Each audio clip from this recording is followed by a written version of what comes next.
Yan po ngayon, tingnan nyo kung sino ang nagluluto ng adobo. Yung pong aking misis. So, first time po niya magluto uli.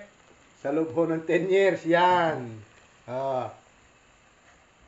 Ang sabi ko naman, galing akong orto, sabi ko naman, amore, pagluto naman ng kaunti. Ang gusto pa po ay sa kupuli kumain. Sabi ko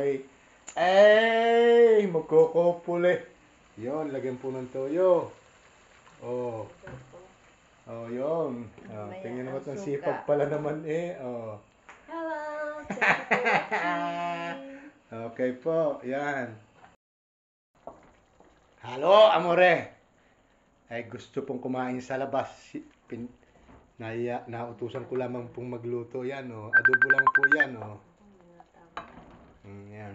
Lagyan natin ng suka. Lalagyan na raw po ng suka. Yan.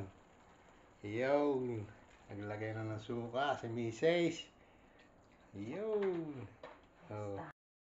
Dahil siya po nagluto, ayan, pinagtimpla ko siya ng Cheers! inumin. Pang-aperitibo po niya. Ayan po, yun ang pulutan. Manik. Ay premyo. Ayan po, ihuhulog na niya ang patatas. Yun.